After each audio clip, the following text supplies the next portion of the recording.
Hello, everybody. Welcome back again as we pay the iron price, as we look into Ironsworn. I don't know if that... I stole that from Game of Thrones. Okay. Pay But the here we are. iron Yes, price. we're looking into... It's basically when you just got to rob stuff, apparently. In When Game you of gotta Thrones, that's rob- what the Iron Islanders Okay. would just rob stuff. Okay. All right. Yeah. You can tell that I have not done a lot. I did. Well, no. yeah, they were like pirates. They were like basically pirates. Let me see. Yeah. But anyway, that's not what we're talking about. We're talking That's about not what Ironsworn. we're talking about. Before we start going into a Game of Thrones Tangent before sort of we've even begun. Tangent, yeah. Before we've begun. But no, yes, here we are. Yep, we're taking a look at Ironsworn. Now, we kind of just, it was a bit of a weird one because we feeling a little bit like tired, I think, of just talking about the Dragon game. Wanted to try something else, take a look at something else. And we previously had a look at Vaesen and done a little bit of character building in Vaesen. And so we decided that we were going to try something else. And we ended up doing a little bit of the search engine magic to find something that was GM-less or could be played without a game master or dungeon master, storyteller, whatever you want to call it. Yeah. Because that is something that is really intriguing to me.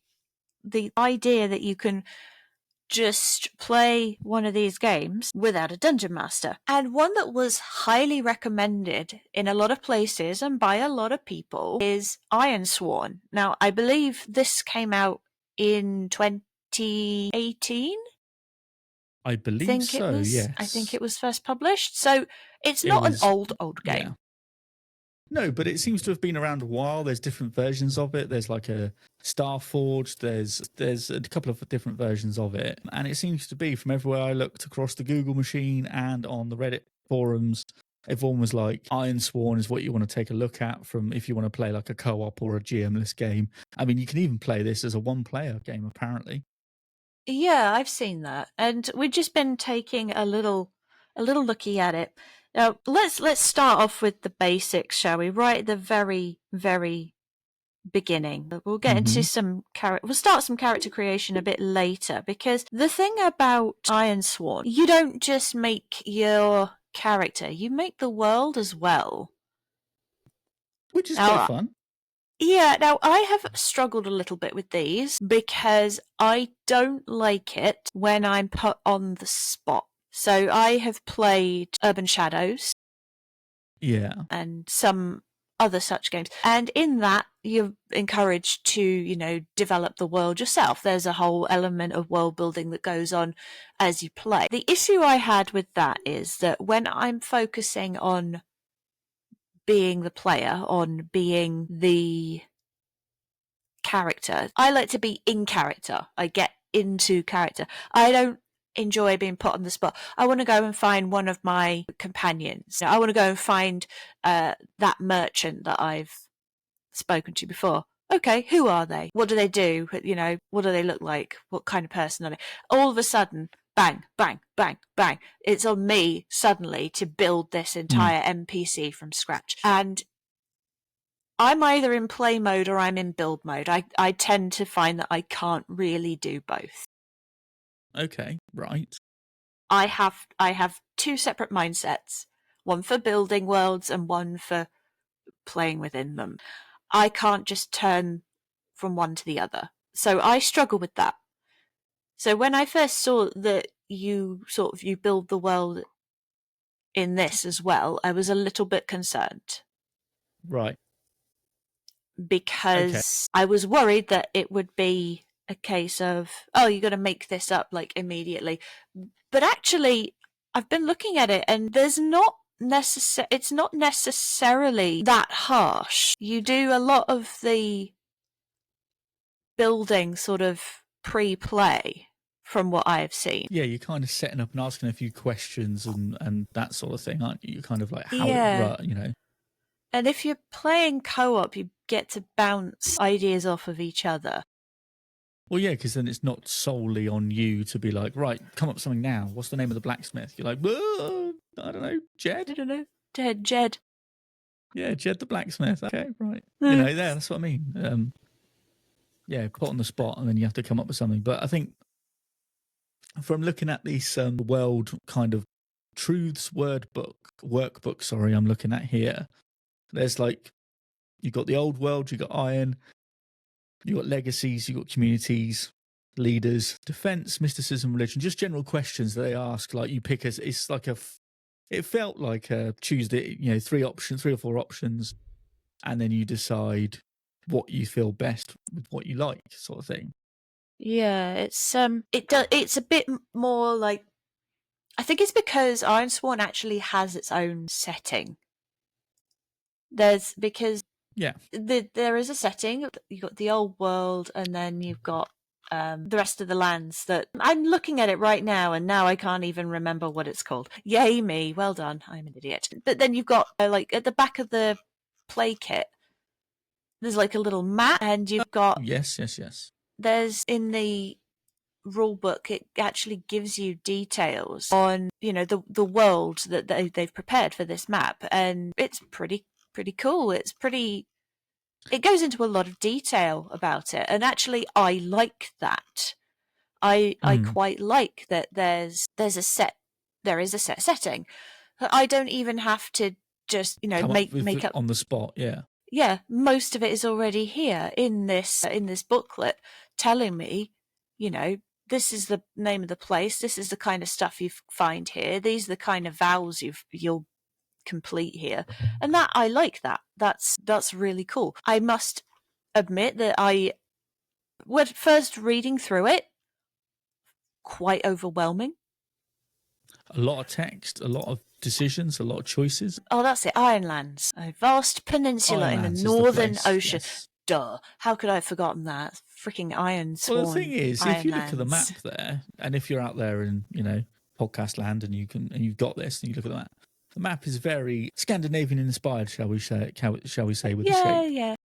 You could mistake it for a Norway or a Sweden, something like that, maybe. Yeah, there's definitely peninsula kind of things going on there. Yeah. I like that it's got 9 different areas on this map, which is nice. Let's just we'll focus on setting for a bit as their setting. So setting area number 1 is the Barrier Islands. Now it gives you a section with the features. So it tells you what all the basics of all these areas are. So crashing waves, treacherous currents, jagged rocks beneath the surface of the sea, snow-dappled cliffs jutting out of the sea itself, low clouds, curling mist, ferocious winds, lots of what I like to refer to as chip-stealing, oversized pigeon bastards, seagulls too. The noble seagull. So gliding seabirds, decaying wrecks of wooden ships, fisherfolk braving the wild sea, and lurking seaborne raiders. So Vikings, essentially. And where is this? You're finding this? So if I anyone's am following finding along? this. This is in the Ironsworn rulebook, page 113. Lovely. After just in case you're index. After the index. Yeah. Because for some reason they don't start their numbering with the index. They start it after the index, which is an interesting way of doing it. So it gives here a little description. Long string of islands parallels the ragged coast. They are beautiful but imposing. Slate grey cliffs rise dramatically out of the water, topped by treeless moors. Now that's a nice image immediately. That's a very nice image. Basically, you can envision that. It's a bit like Scotland, really. Waterfalls, fed by persistent rains, plunge over these cliffs into the raging sea. The winds are fierce and ever-present. In the winter, sleet, snow, and ocean mist can cut visibility to the length of one's arm. Now, I have been in weather conditions like that. That is fucking scary. I've driven in conditions like that, and it is really fucking scary. So already I can envision that. The islands are sparsely populated by Ironlanders, mostly fisherfolk who brave the waters. Settlements cling to narrow rock-strewn shores or lie on high overlooks. At night, the dim lights of their fires and torches glimmer pitifully. That is I like the fabulous description there. Glimmer pitifully. Wow. Against the wild storm plus sea. Yeah. It makes it sound so hopeless. And then it gives you a potential starter quest thing. Like, so let's say you follow this. The spectral maiden appears at the bow of your ship, offering to guide you safely through the storm for a price. What does she demand of you? So when it's giving you these places, it's also giving you potential quest and plot something hooks. to start up with and kind of follow through, isn't it? Follow forward. Yes. Now, when you're playing on your own, this is quite good because, you know, what does she demand of you? You can have a think for a little bit of what you want to do. Or even just if you're playing as a co-op, you can discuss with your buddies what that might be. But then it doesn't go too deeply into it. It's given you a description. You know where you are. You know who you're going to find. You know what the possible dangers are. But it doesn't force you into a specific set of actions. And that's interesting. Because normally when you play, let's say you're playing a game like Dungeons and Dragons or Pathfinder, the plot hinges on characters taking quest hooks. If there is a plot, not all games have a plot. Some of them are just like, there's a guy there who wants you to go find his cow, and that's how those games go, you know. But yeah, there's always some sort of weird hook that happens. You're like, what? Why has this got to do with me? I just walked in here. Yeah. I just walked in here. What the hell? So it does give it. It doesn't seem as overwhelming. It's not. When I played Urban Shadows, it was set in Copenhagen. Now I have been to Copenhagen. Oh yes. So I'm kind of semi-familiar with it. So I thought this will be easy, but it really wasn't, because I would be asked things like, "Where do you want to go?" I'm going to find a shop. What kind of shop? A shop that sells the thing that I need. Yeah, but what kind of shop do you want to go to? I don't friggin' know what kind of shop in Copenhagen sells the thing that I need. That, like, not having that understanding of Copenhagen and the kind of things that are available, you know, that really threw me. And I found that very like the difficult. real niche detail of like, oh, there's a shoe shop just down this alleyway. Okay, that's where I want to go then. You know, I'm pulling it out my ass at this point. I've no idea. Whatever. And having to sort of figure out like who was going to be doing what when as well. Like, I want to go and talk to my contact. Who's your contact? Some guy I knew. Let's call him Mike. Mike. His name is Michel. And that's it. Yeah, that's his code name. Code name Michel. Michel. He goes by the bright buzzard sparkles at night. Like one of those secret-y... yeah, I know what you mean. Yeah, those sort of Cold War, like the buzzard flies at night but the air is soft or something like that. And you go, aha, you're my contact. It's you. No, that's a bit much for me. So I just can't. I have to be in the right mindset, and I lose mindset doing that. So when I first looked at it, I was worried that I would struggle. But having looked at the fact that there is actually a setting and it does sort of guide you through what's available, that's kind of helpful. It is helpful because I don't feel like I have to build the entire world. Yes. There are options, and I'm just going to say... most of it's I was going to say, sorry, but it feels like some of the heavy lifting is done for you, so it's kind of like, well, I can at least have the bare bones of it as best I can. There's a lot of tables in here.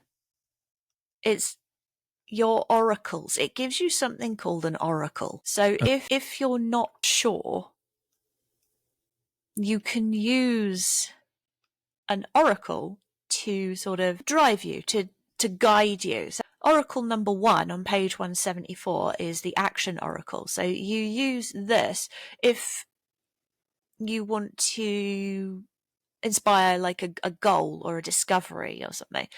You can combine it with Oracle 2, which is a theme, which is used to answer questions and things like that.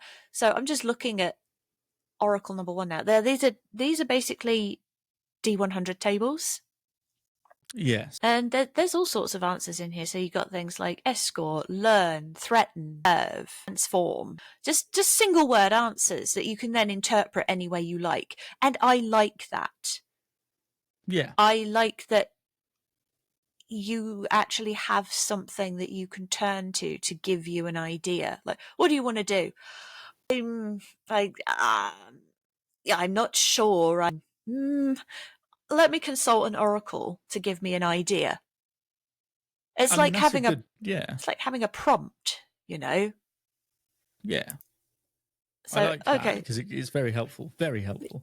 yeah. And where am I gonna go this time? Oracle 3 region. That'll tell you where, and you can also have a like Oracle 4 location. Oh, it's going to take place on a battlefield or in a marsh or or at a river or whatever. And then it can actually generate settlements and things like that. So Oracle 7 is settlement names and things.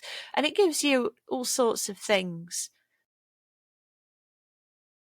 Oh, I like that. Yes. A wide variety of names and things. And it gives you a hint as to what may have inspired that name.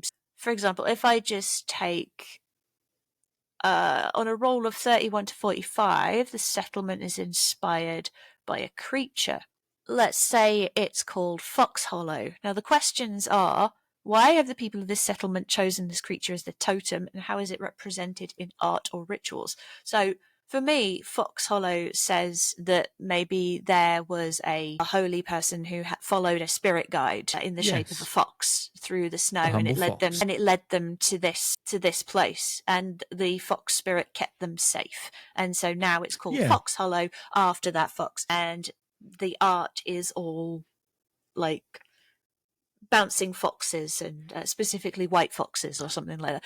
And that a lot of fox motifs going on here. Yeah, lots of foxy motifs. I like this. I like that it gives you something specific, but it also leaves it open to interpretation as well. Yes. And so you can create something new every time, even if it has the same name. It can be something different, you know.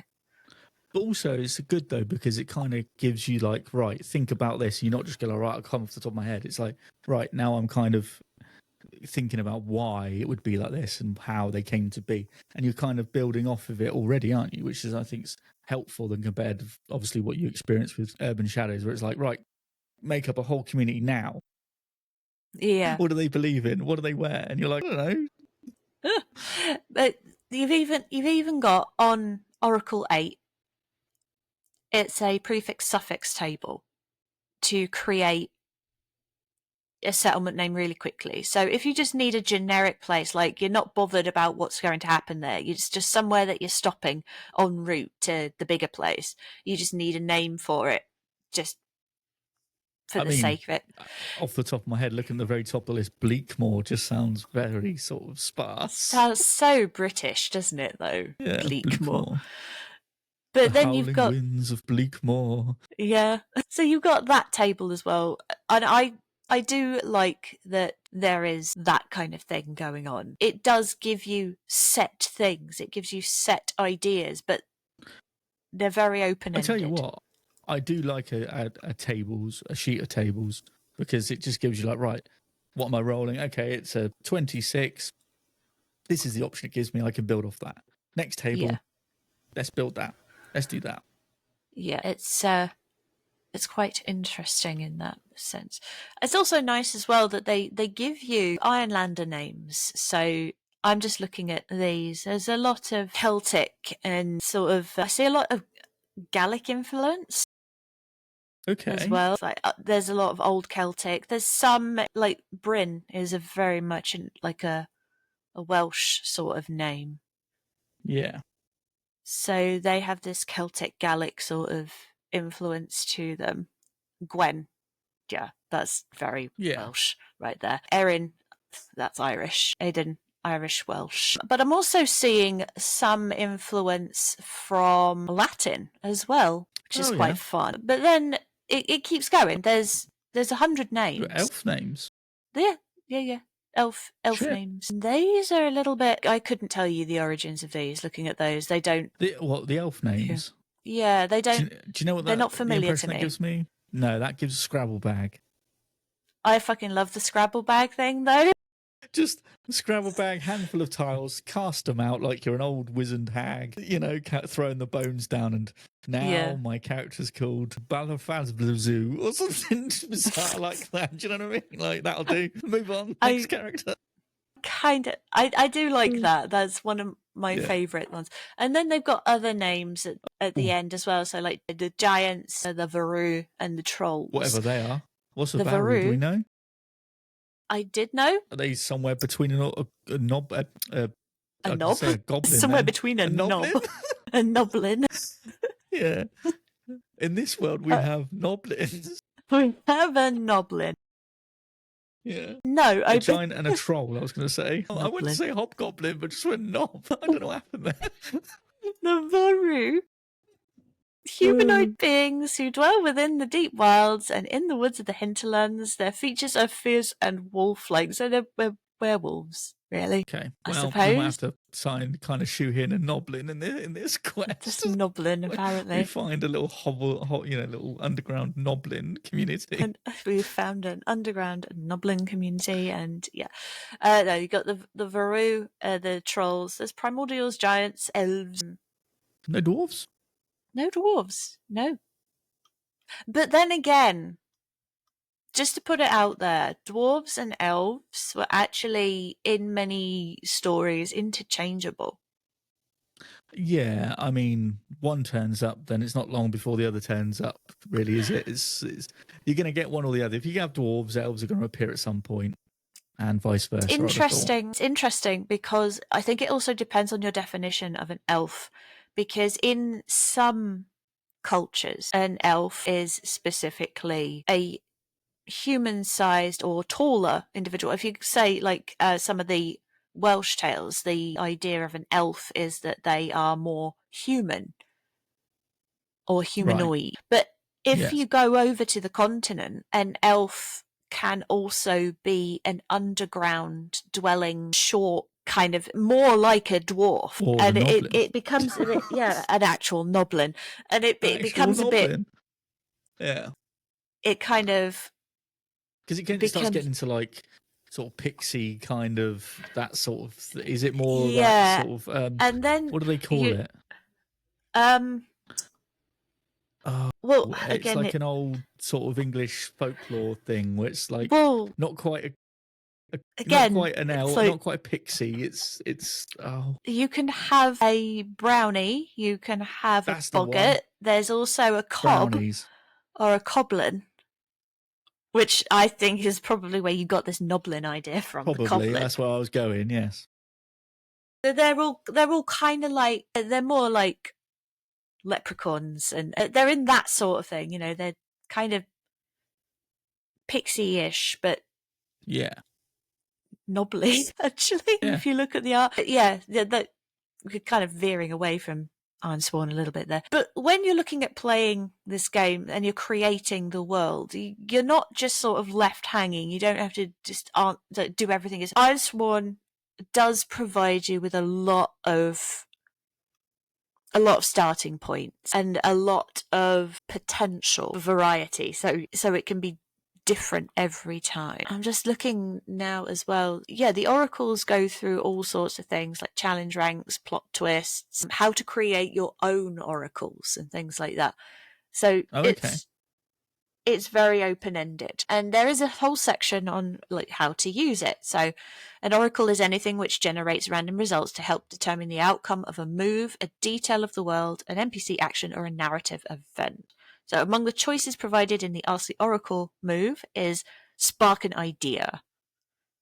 This is an interesting thing. I'm going to go on to these in a minute. So the whole idea of moves. You can use this option instead of, or in addition to the yes-no table, to answer open-ended questions or inspire new situations. So rolling a match on a move, page 9, can also trigger opportunities to introduce narrative complications and surprises through random prompts. Okay, so what does that mean? What does that mean? So I'm just going, let's go back to the very beginning then. So we'll run through Ironsworn and just Back if I to can the get to the beginning. end. It's all Get back to the beginning. fields. I can get to the basics. So Sworn, basically the premise: you're a hero sworn to undertake perilous quests in a dark fantasy setting. Now they've put this as the Ironlands, but Ironsworn allows you to sort of build it into your own world or utilize aspects of another pre-created world, as long as it has some kind of dark fantasy setting. Yes. Now, in Ironsworn, you explore untracked wilds, fight desperate battles, forge bonds with isolated communities, and then reveal the secrets of the harsh land. Most importantly, you swear iron vows and see them fulfilled, no matter the cost. So the whole point is that you swear these vows, your goal is to fulfill them. So Okay. you create your character, you make some decisions about the world, and then you set the story in motion. And then when you encounter something dangerous or uncertain, you make further choices or use the dice to determine an outcome. There are 3 modes of play: guided, which is where someone plays as the GM, but we're not interested in that one. Co-op, which is where you and 1 or more friends play together to overcome the challenges. GM not required. Sorry, GMs. Bye-bye. And solo. You portray a lone, heroic character in a dangerous world.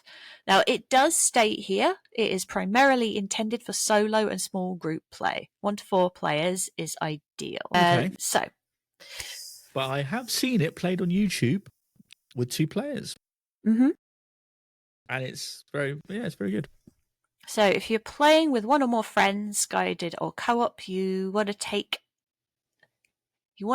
dedicate some time to make progress in your quest. So you should always plan for a couple of hours or more. But if you're playing solo, you can actually just do a little bit over a few minutes. You don't even have to dedicate time to sit down and do it. You just sort of, I've got a couple of minutes, I'll just do it. You need 2 d10s, which are your challenge dice, a 6-sided dice, which is your action dice. It says you can have an optional another pair of 10-sided dice to use as your oracle dice. As a dice fiend, this is a great thing for me because it just means more fucking dice. I'm happy with this as well. It states a printed character sheet for each player and printed asset cards. Now, I'm pretty certain you can print your own asset cards using the play kit. Yep. And you can print your own character sheet with the play kit. But did you find a I didn't. fillable? No, I didn't. But I found it was one that was I've googled. It was in a GitHub kind of link to an Ironsworn companion where you can create your character that way. So I might give that a shot, see how that looks. Otherwise, I will continue to look for a form fillable. If you're out there and you know what one is, point us in the right direction. Help us out. Now, I'm okay because I am using a PDF thing and my graphics tablet to actually just draw straight onto the PDF. All right. I've got a tablet that does it. It's fine. But yes, no, that's good. That's good for you. Yep. Well good done. for me. Well, that's how it works for me. Yes. Top marks. Yes. Yeah. So if you take into account that a lot of the setting is sort of pre-prepared for you, you don't have to do a lot of work in actually setting it up. You can just use the basic stuff that's already been offered to you. But that setting is adaptable. There are only a few default assumptions. Well, there are some default assumptions that certain things have happened, that certain beings exist here, that coin doesn't really matter because there isn't any. It's not really used. That communities are isolated and independent, while some trade with others. Diversity is a thing. Large-scale war is not really a thing, but there are raiding parties and skirmishes. Yes, yeah. Magic is subtle, and supernatural creatures are rare, pant-wettingly scary, and very dangerous. So you're not going to be wandering around and finding mimics everywhere. It's not that kind of. It's not. No. And in sort of the Ironsworn booklet, it gives you the very basics of the setting. It just sort of lays it out flat. This is this is that, and that's okay. I can live with that. This is good. This is fine. Okay. And then it takes you straight onto your character. Straight into it. So it's like iron vows. This is what an iron vow is. This is why they're important. Here's your character. This is how, character. And it starts telling you about that. Quick question. What do you feel, what do you think at a glance of the Ironsworn character sheet? What's your thoughts? So the sheet itself, it is ridiculously simple. Like, I'm looking at it and it's just tick boxes, basically. Now, I don't know if that, if it, in your mind, is that a good thing? Is that a bad thing? But looking at it, it's like, this is very, very, very, very simple. I mean, it's a clean, very, like you say, clean, simple design. It's, you've got some trackers on either side. You've got your what looks like your stats at the top there: edge, heart, iron, shadow, wits, those sorts of things. You've got your bonds, your vows, and all that good stuff. So yeah, I mean, that's a character sheet. It's pretty straightforward in what you want. But what's extra nice is that they actually give you, like, when they're discussing your character and using the sheet, because they actually explain how to use the sheet, which it sounds really stupid. When you think that, why would you need to tell me how to use a character sheet? Actually, something you just don't know. But it goes into this. It actually has a whole page on page 5 where it talks about like a short snippet of each as to what each of the things is and means, and what they represent and how to use it. But there's a whole section in here about where it gives you ideas on how to track certain things. Like, one of the suggestions that it gives is on your paper sheet, use paper clips to track your supply, spirit, and health. That's a good idea. Because That's you a can very good idea. Just slide them up and down. Boom, boom, and down to the next one. Yeah, I like that. That's very good. And it also says things like, if you're attempting, if you've got these bonds that you're looking to forge, put a cross in the box. When you've achieved that bond, colour the box in, or use patterns of lines. So a single line for it's difficult, but it's going to be, it's doable, not too difficult. Yeah. The 2 lines, like a cross. Oh, this is a bit harder.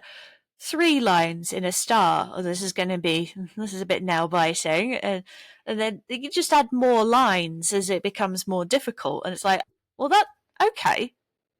that's actually a really good key right there. So it gives you ideas on how to use the character sheet and how to more easily represent what it is that you need to portray, which actually a lot of character sheets don't do. I find a lot of games will tell you, record this on your character sheet, but then they don't actually give you an idea of how. So I quite like the idea of these sliders that you can move up and down to track certain things. So having them at the side is quite nice. You don't then have to keep rubbing out pencil marks to say mark down on supply or whatever. It's not like on a D&D sheet where you have to rub out your health and put in the new one every time you take damage, or laminate the sheet and dry wipe markers. And then carry on, and then you smudge it and you forget what you had, and it's all a big disaster. But no, I mean, I think I remember when I played Blades in the Dark for one of the first times, and one of them was on there, it says like start a clock, and you're like, where? What do you mean start a clock? What do I do? What the fuck is a clock? Yeah, and it's just like one of those things where it's like you have to draw a circle, and each time you colour in a bit of the circle as it goes around until like a start of 6 thingy clock, and you're like, I don't know what that means. Explain, but it doesn't explain. Tell me what this just expects you to know it. So it's that character, that, like you say, like those character sheets. Explain it to me like I've never understood, never seen anything like this before. Make it very basic for me to get my head around. I am dumb. Please tell me the things. I've just been born and you've just handed me this character sheet. Tell me what to do. Yeah. So this particular character sheet, I like how it actually does break down. This is what this is. This is what that is. Here's how you can track it. Here's what you can do to, differentiate between different kinds of things. Blah, blah, blah. Yeah. It's very helpful, I thought. So, you know, that was pretty good, I thought. And as a sheet, I like that it's simple for this. Now, normally I'm not all that bothered about the character sheet, but I'm the kind of person that likes, you know, I will keep a lot of details if the game calls for it. So if I'm playing a very deep, lore-heavy game, then I'll make sure I have lots of detailed notes on my character sheet and things like that.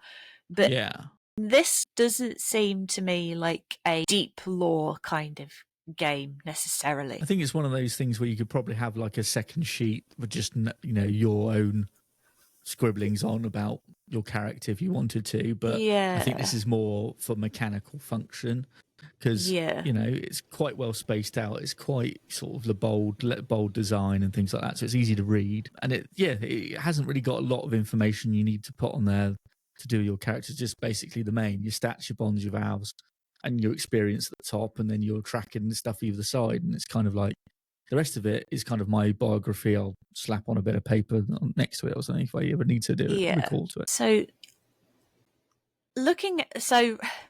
generally speaking, looking at it, as I said right at the beginning, my biggest concern was that I don't like to switch between playing and building in the same thing. Ironsworn does look like it actually fixes that problem for me because it gives you these tables. We've also established that actually the premise of it and what you need is very simple, and the character sheet is really quite laid out. Shall we quite laid out? Of course it's laid out, dumbass. It's well laid out. It's quite laid out. It might be laid out just a touch. It might be, yes, just a tiny bit. No, it's quite well laid out, so we've established it. How about we take a little peek at the character creation, because I know we were both interested in seeing how this works. Now, the mechanics of how it plays, we can go through that another time, because that's a whole self-contained system in and of itself, and I'm not sure I fully understand it yet, but we may have to come back for a second episode on that, because a little bit more research is needed, possibly. I think that this is the kind of thing that you do need to sort of read it properly and you know, get to learn it to kind of play. It does seem like the kind of thing that you need to take the time to sit down. And we've kind of looked at this on and off in between other things. Well, I know I certainly have, because the last couple of weeks have been a bit manic over here.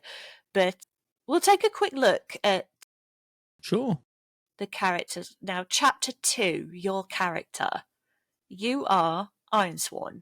So others live out their lives, hardly venturing beyond the walls of their village or steading, but you are different. Your sworn vows will lead to a life of danger, heroism, and sacrifice at the edge of the known world. So that's pretty epic right from the start. It says here, envision your character. Before you jump into the mechanics, consider their motivations, interests, skills, personality, and weaknesses. Okay. It's fine to start with one or two ideas about your background and goals. You can flesh out your character as you play. Be awesome. Your character is highly competent. You're smart, brave, and driven. You can hold your own in a fight. When you swear an iron vow, you mean it. You are not without your limitations. You'll face hardship. You'll make bad decisions. That's just every day, mate. I know. Just waking up. It's just getting up in the morning. You'll make bad decisions. You will fail. Overcoming those failures, pushing on, is what makes you heroic. Now, bizarre.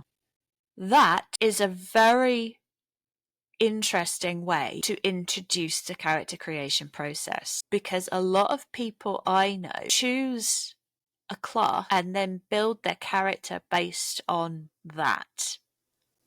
Okay. So they'll say things like, I want to play a cleric. What kind of cleric do I want to play? And then they'll move on from there. But this is actually asking you to think about the personality of the character. Like, you're not looking at mechanics and things like that. You're looking at what kind of person they are straight from the off.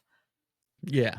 And that is interesting. What's their drives? What's their ambitions, what's their fears, and all that sort of thing. It does state that you should be who you want. The people are diverse and you can envision your character however you like. It's unbound by geography, lineage, sexual orientation, and gender. So you can just be anyone you bloody want. It says that the setting is human-centric, and these rules do not include specific options to play fantasy races, but you can adjust to your liking. The mechanics of your character are relatively light and can be themed to support several types of fantasy or historical fiction. So, Ironsworn doesn't give you, you're an elf, have +2 to this, have +1 to this. It's also not like Urban Shadows, which says, well, you're coming from this court or this background, so you get XYZ bonuses to that. Yeah, it's keeping it pretty basic, isn't it? Yeah, it is very open to interpretation, which could go well, could go bad, you know. But also, I mean, it kind of leans into the be what you want. So it's like, hey, we're not going to put any constraints on this. You be what you want to be, but you're not going to get anything from it.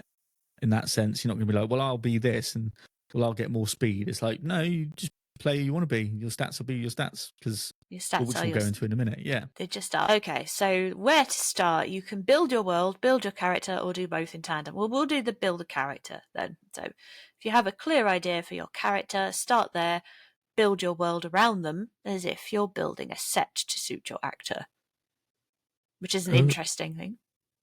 If you need inspiration, start with the world. So let's have a look. So, character basics. Name. You have a name.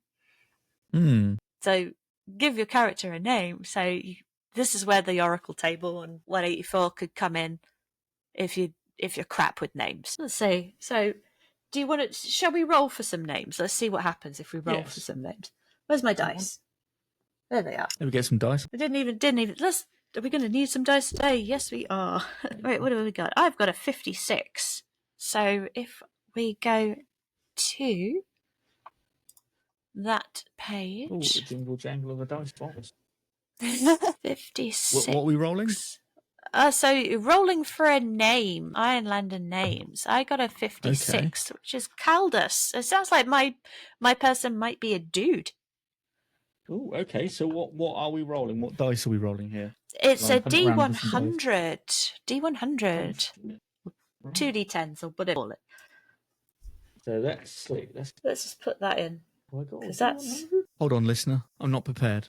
Somebody didn't bring his dice bag. Yes, no, my dice bag are in a box because recently I've moved house, listeners. So a lot of stuff is still hanging around in boxes. But fear not. I've found some lovely Dice Switch dice. Go check out Dice Switch. Go check out Dice Switch. Slight cheeky plug. Cheeky. But it's worth it because they are fabulous dice and I love them to bits. Hang on a minute. Oh, they'll do. Just some rando dice. Okay. Rando. G100, you say. Yeah, do you know there's those dice you just collect over time? You're like, yeah. Why have I got them? Where did they come from? Yeah, where do they come from? So, let's roll. 15? So, what's that? 15? Where does that get me? That gets you a Bella.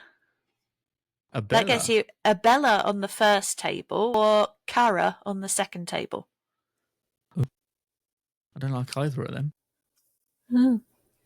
Too girly for you. I'll tell you what, do you want to swap? I'll roll again. I'll roll again. I shall roll again. Hold fire. Hold fire. That's a bit. 38. 38. 38. So that gets, on the first table, that gets you Mona. Or Dag. Dag. D-A-G. Dag. Do you like Dags? I'll go with Dag, yeah. Dags. I'll go with Dag. You're going to be Dag. We're going to go with Dag. This is how to use tables to their very best, folks. Just, I don't like that. Yeah, I mean... Yeah. Sometimes you're just rolling like, no, I'm going to roll again. I don't like that name. I don't like that. No. So it's true. Give your character a name. So as I said, I've got the name Caldus. Now that kind of comes across to me as either a masculine or a non-binary name. Okay. So I'm going non-binary here. I'm going to put that down at the Sure. top as well, because Where's my sheet? Let's find out. just because Dag. I can. No. Yeah, just because I can. Just no, I want to. So we're going for a non-binary here, kind of like Perfectly acceptable. Perfectly acceptable. kind of like Blythe. Okay. Really, I love Blythe. Blade. It's so amazing. Okay, so after you've chosen your character's name, it goes straight into stats. You have 5 stats. Each is given a value from 1 to 3. When you make a move and roll dice, you usually add one of your stats to your action die. The move will tell you which stat to add, or it will give you a choice. Edge, which is your quickness, agility, and prowess in ranged combat. Heart, your courage, willpower, empathy, sociability, and loyalty. Iron, your physical strength, your endurance, aggressiveness, and prowess in close combat. Shadow, your sneakiness, deceptiveness, and cunning. And wits, so expertise, knowledge, and observation. So those are very broad, very, very broad. Okay. But they also, it's interesting because you can't, at looking at it, your heart is essentially your wisdom and your charisma combined. Your iron, which is nice. Your iron is your... Is it constitution and strength by the look of that, and possibly your dexterity? Yeah. No, edge is dexterity. Edge is definitely your dex, but shadow is also sort of like a dex charisma thing. And then wit is more charisma and wisdom. Intelligence, I would say, because knowledge, observation, intelligence, and wisdom. So it's not. It's kind of weird that they don't sort of separate out into the traditional 6 as you would know them from D. So you kind of have to think of how you're going to issue your stats in a slightly different way. So I want my person to be quite sneaky, actually. I want them to be... I kind of envision them as kind of like a hunter type, who goes out hunting in the wilds for the terrible beasts that are tormenting travelers. Okay. Because I kind of like my character to have heart. He's empathetic. You know what empathetic. You know what it... Sociable and loyal. You know what this is actually making me think of? It's the 5-man band. Was it? Yes, the heart. I'm looking at this, and this makes me think of the 5-man band trope. So it kind of fills that in with... Yeah, we've spoken about it before, I'm sure. Yeah, we've mentioned it briefly before. We should do a deep dive. We should do a deep dive into the 5-man band trope, but this is what this sort of says to me. You've got the strong person, you've got the witty person, you've got the sneaky sort of deceptive person, you've got the heart who holds everyone together. That kind of thing. I kind of like that. I kind of like that it's got that sort of feel to it. So I want my character to be a sort of like a hunter, but sneaky and cunning and really good at like stalking prey. I think one of my shadow and edge, really, aren't you? Key thing, the key things there would definitely be shadow and edge. Now, your 5 stats, you get 3, 2 2s, and 2 1s to begin with. So it's a bit like standard array, but you a little bit, yeah. Put it in a different version. Yeah. So I'm going to immediately say no. There's a 3 in shadow for me, because I want them to be sneaky and stealthy. I think the ones after that are going to have to be edge and wit for me. Are they your 2s, are they? Yeah. Okay. Because observation and, tracking, that sort of thing. And I would probably try to avoid getting in close combat where possible. So fair enough. I mean, kind of you want to stay at the periphery and kind of skulk and sneak and take range shots. Yeah. Yeah. Yeah, I do. Okay. Yeah, I do. Fair enough. I don't want to get in close and personal. Thank you very much. No, thank you. So yeah, I'm kind of envisioning this this hunter type person. So for some reason, I just thought of what's her name? Aloy. Oh, from Horizon. Yeah. Yeah, I just suddenly thought that kind of aesthetic thing. Probably better dressed for the cold. Yeah. So kind of that sort. That whole setting reading this does give a bit of an Ironsworn kind of feel, where there's just communities and you're part of the community and all that sort of, apart from the big sort of robot monsters that are lurking in the plains and things. But it's more, community. Very interesting. Well, do you want to hear what I've done? I'm going for go on. I've gone for Lay it on me. heart, obviously. So that's going to be my 3. 2 is one of my 2s is going to be an iron, because I envision this guy is going to be more of a sort of blacksmithy type, kind of able to put his hand to stuff to be able to create and, build or craft, as it were. So yeah, he was heart. He's got 2 in iron. His other 2 is in wits, because of expertise and knowledge of like crafting and things like that. And I've put 1 in shadow, because I wouldn't have thought he's going to be very sneaky, and 1 in edge, because he's not going to be very quick at range. So he's the guy that's probably going to be maybe a bit tanky. We'll see. I don't know how that works, but yeah, maybe a bit close and personal. Yeah. The guy with the big like club or something that's just going to be like, right, let's have you. Yeah, that sort of thing.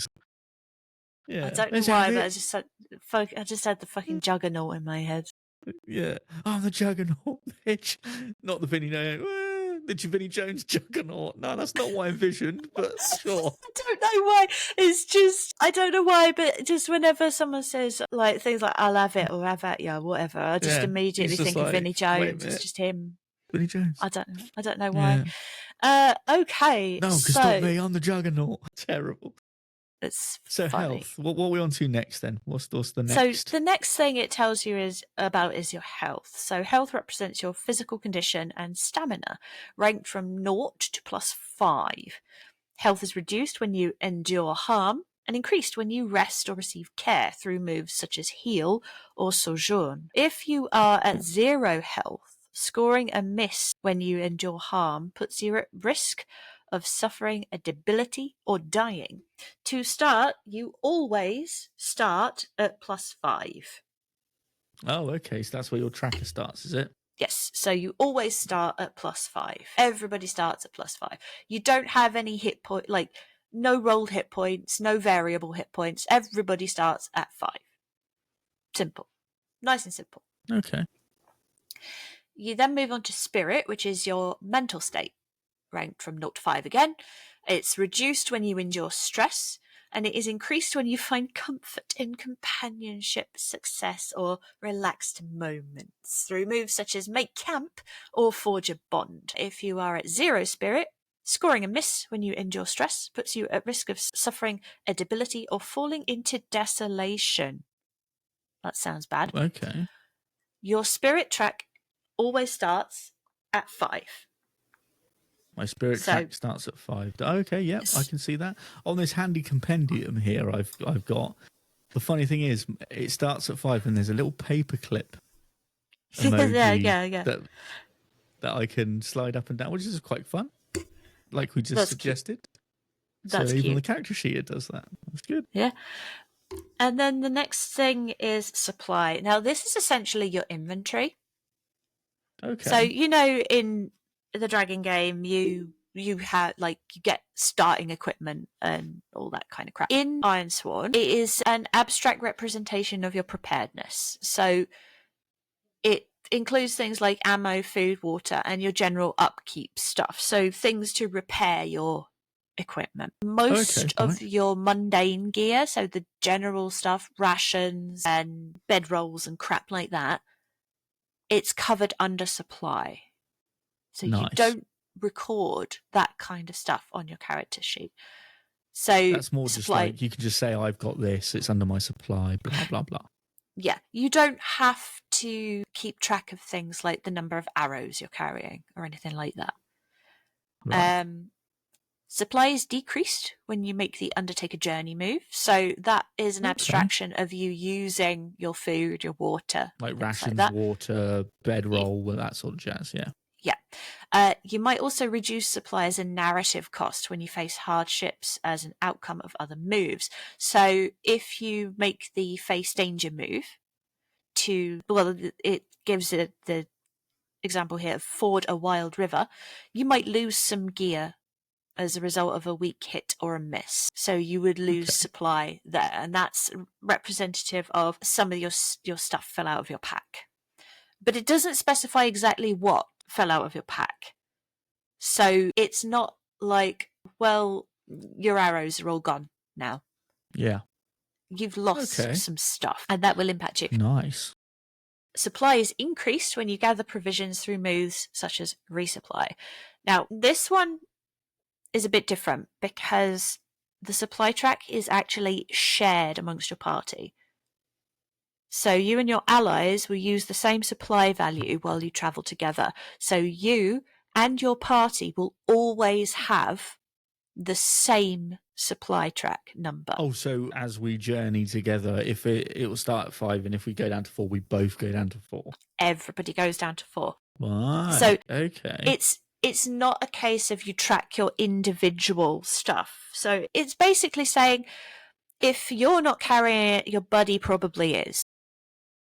Okay, because right. Yeah, because that's how it would work in real life. You know, if you were out on like a hike and you had a weaker member with you, you wouldn't expect them to carry exactly the same amount as everybody else. So you wouldn't all carry exactly the same. So if they started struggling, you would redistribute their weight so that the stronger people would carry it. And this is kind of the same. Supply is basically a shared thing. It's not one person has that and that person has that. So you don't ever have to worry about, well, I want to use this item, but it's not in my supply pack.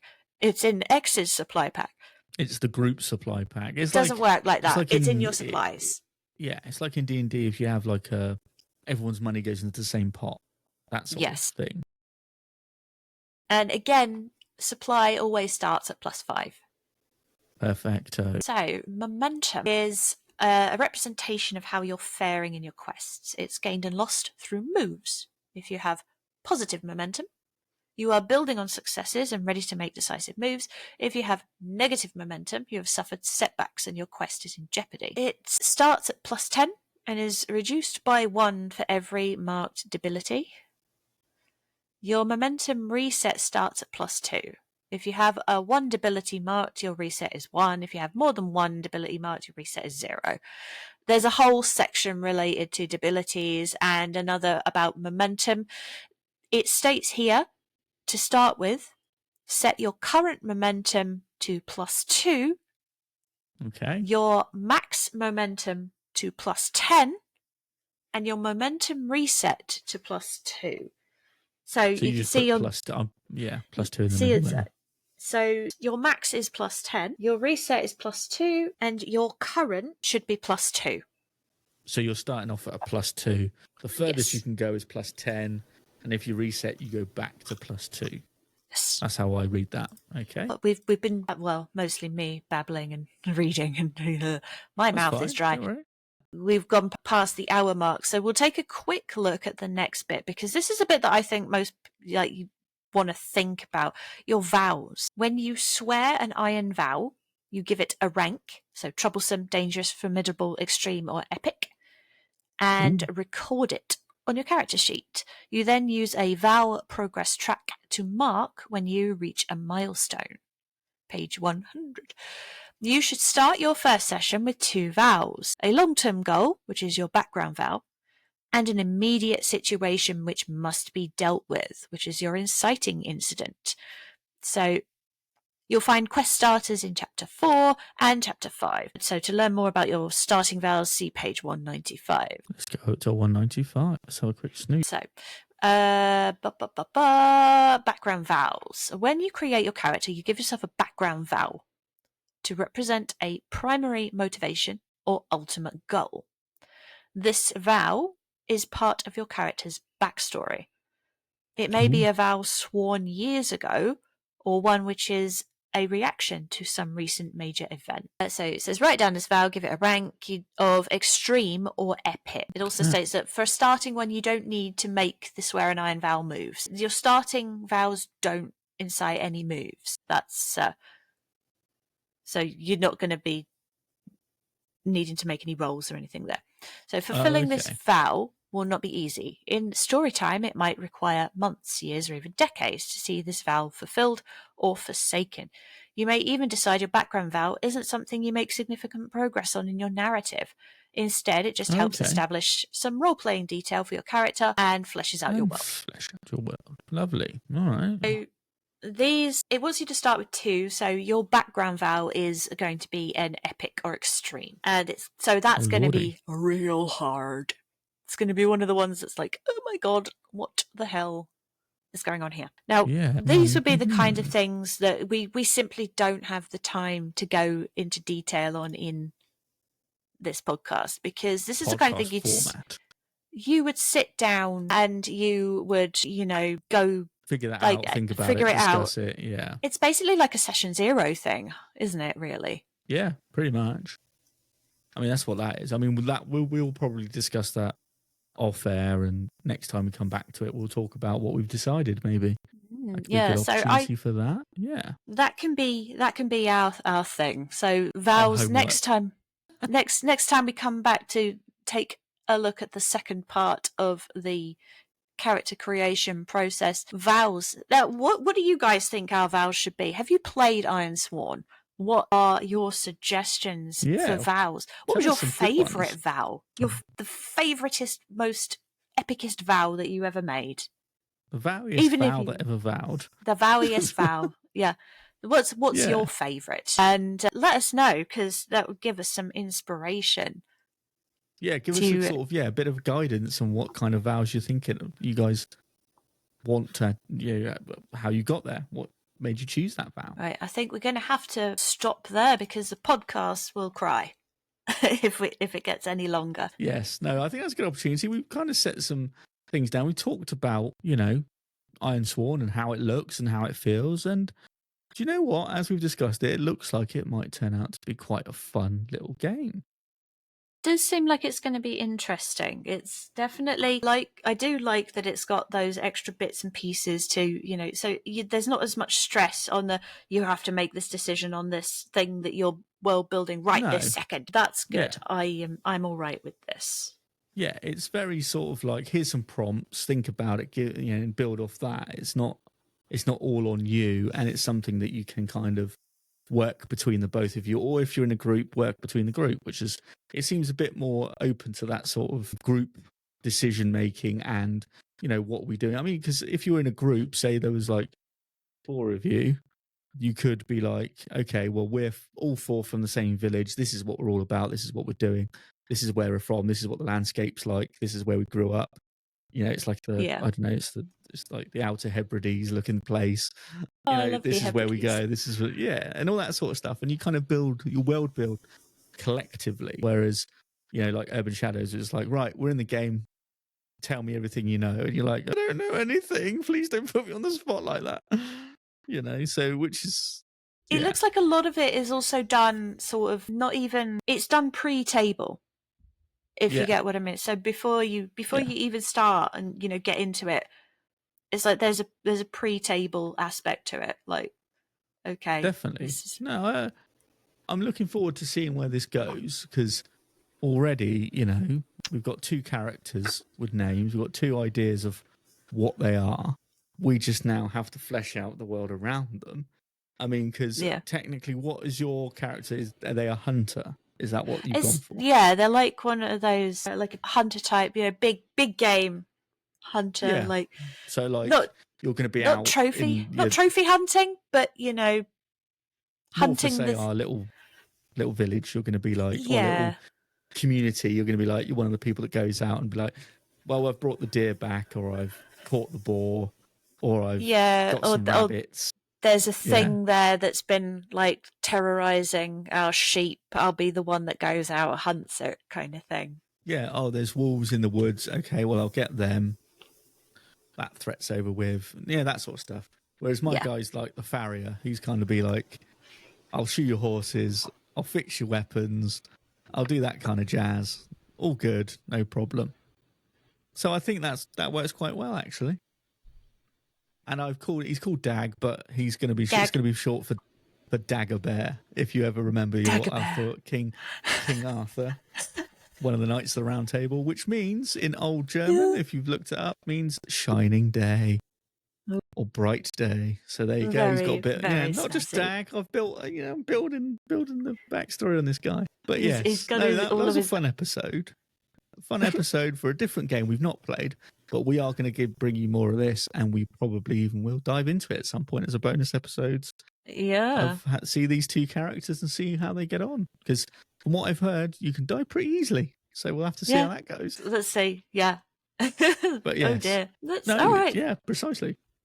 So, with that being said, you can find Two Kobolds in a Trench Coat over on the socials, 2 Kiat Podcasts. It's 2 KIAT Podcasts. Please include the podcast, otherwise you get cars, which I'm sure is great if you like cars, but not if you're more into kobolds. If you